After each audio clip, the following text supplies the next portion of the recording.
ఇంకా అయిపోయిన తర్వాత ఇంకోటి ఏదో వస్తువు కూడా కొందాం అనుకున్నాం, ఏమైనా నేను చేపెట్టుకున్నాం, జేబులో ఏముందా డబ్బులు లేవు, చిల్లు ఉంది అని చేత ఏదైతే మనం ఎంతవరకు అయితే ఉందో దాన్ని అనుభవిస్తాం. కానీ సాక్షాత్తు ఆ నారాయణమూర్తిని చూస్తూ వెళ్ళిపోతే ఆయనలో విలీనమయ్యేటువంటి సాయుజ్య భక్తిని పొందుతాం.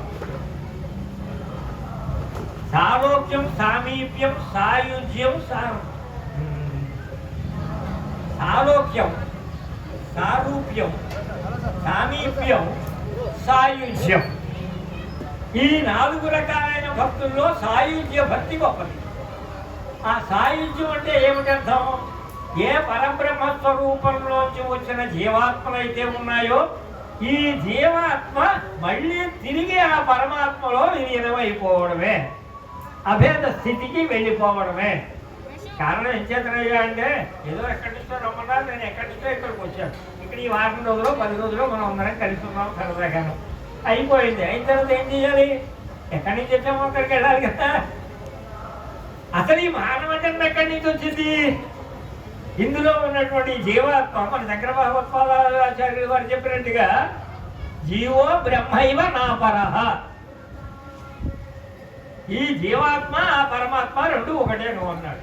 అంచేత ఎంతో కొంత ప్రయత్నం చేసి ఎప్పటికో అప్పటికి ఎన్నో వేల కోట్ల లక్షల జన్మలు ఎత్తి ఎత్తి ఎత్తి లక్ష్యాన్ని ఎప్పటికైనా చేరుకోవాలి కదా అండి.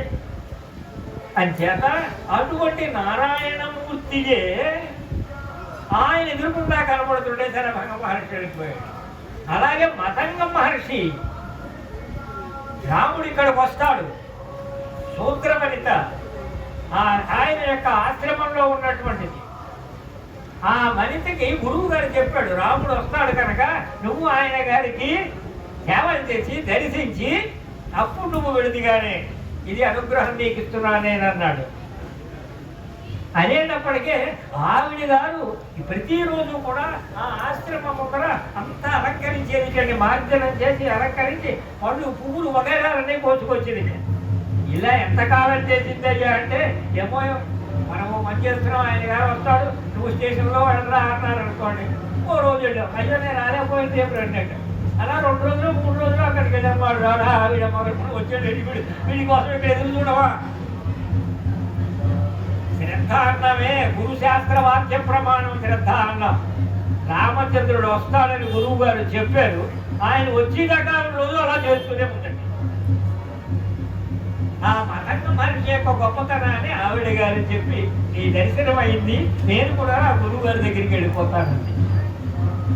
అలాగా ఇంత ప్రయత్నం చేస్తేనే కానీ రావణాసురుడి సంహారానికి శ్రీరామచంద్రుడికి శక్తి సరిపోలేదండి. అంటే వాడు ఆర్జించిన తపస్సు ఎంత ఉందో మనకి అర్థమవుతోంది. అక్కడ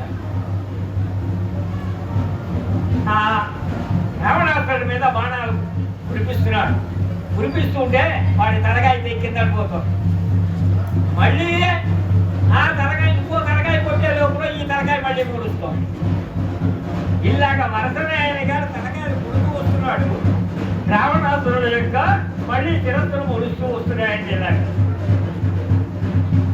ఆ సమయంలో ఏమిటి ఇలా జరుగుతుంది అని అనుకున్నాడు. అవసరాన్ని బట్టి సారథి కొన్ని సూచనలు ఇస్తాడండి.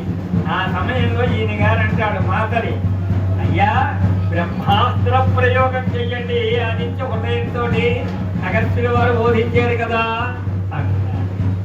అనేటప్పటికీ కొట్టేటప్పటికీ ఆ రావణాసురుడు యొక్క తలకాయ ఇంగుళ్ళు తిరుగుతూ నేల మీద పడిపోయాయవన్నీ కూడా. రావణాసురుడు ఎప్పుడైతే చనిపోయాడో వర్తమానం కారాగారంలోకి వెళ్ళి అక్కడి నుంచి రాణివాసం అంతా కూడా గొల్లున ఏడుస్తూ వచ్చారండి. ఎక్కడ చూసినా ఏడుపులు గడపబ్బలు.